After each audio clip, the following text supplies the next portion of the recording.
Hello, traders. FX Pip Collector here. Today is Wednesday, October 30th, and I'm going to be analyzing the pound US dollar starting on the monthly, working my way all the way down to the 1 hour time frame for the full top down analysis.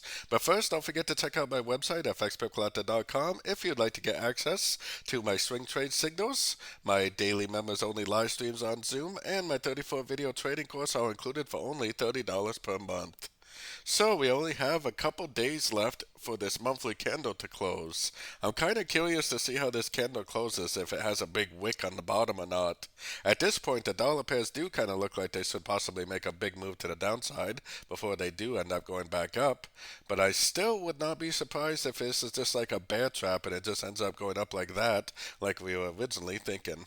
So heading down to the weekly time frame. So we did have a breaker structure to the downside on the weekly. So you would expect minimum that we would see at least a cuts into this last move up. Either an A, B, C like this and then turn back up, or perhaps it really is a 1, 2, 3. This is going to end up doing this and like something like that. So we'll have to keep an eye on it. Let's take it down to the daily time frame. So on the daily time frame, if and when we get that breaker structure, I'm definitely going to be taking it as a long. I would expect the next move up to be a crutch into this move down. I would expect this move down to either be a wave A or wave 1. I would expect this move up to either be a crutch in for a wave B or a wave 2. But you never know. I mean, it could just keep on going up, especially with the elections so close. We're only 1 week away from the U.S. elections. So if and when we get that breaker structure, I definitely will be switching it up and looking for buys from that point on. Going down to the 4 hour time frame, this is the structure level I'm waiting for confirmation that this whole downtrend is over. Until we actually get that breaker structure, we cannot rule out the possibility that this move up is just a crutch into this last wave down and it ends up making a lower high and possibly going back down. We don't really know that this trend is over until we get that breaker structure. So taking it down to that 1 hour time frame. So if I zoom out a little bit more on the 1 hour time frame, we got our Fibonacci retracement on this last push down.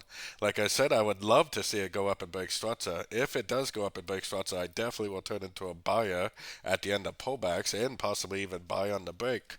But we had to, like I said, we cannot rule out the possibility that this move up is a crutch into this move down.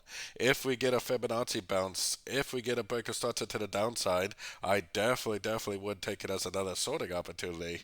If we get that breaker structure to the upside, I will definitely take it as a long, and I will definitely start looking for longs on pullbacks. So at this point, we're either waiting for more shorts or we're waiting for a confirmation of the turn with this breaker structure to start looking for longs. Either way, it kind of looks like we maybe might have found a bottom, and maybe we finally are going to get that breaker structure. So don't forget to join my free Discord channel, which is linked over here in the corner. And as always, thank you and happy trading.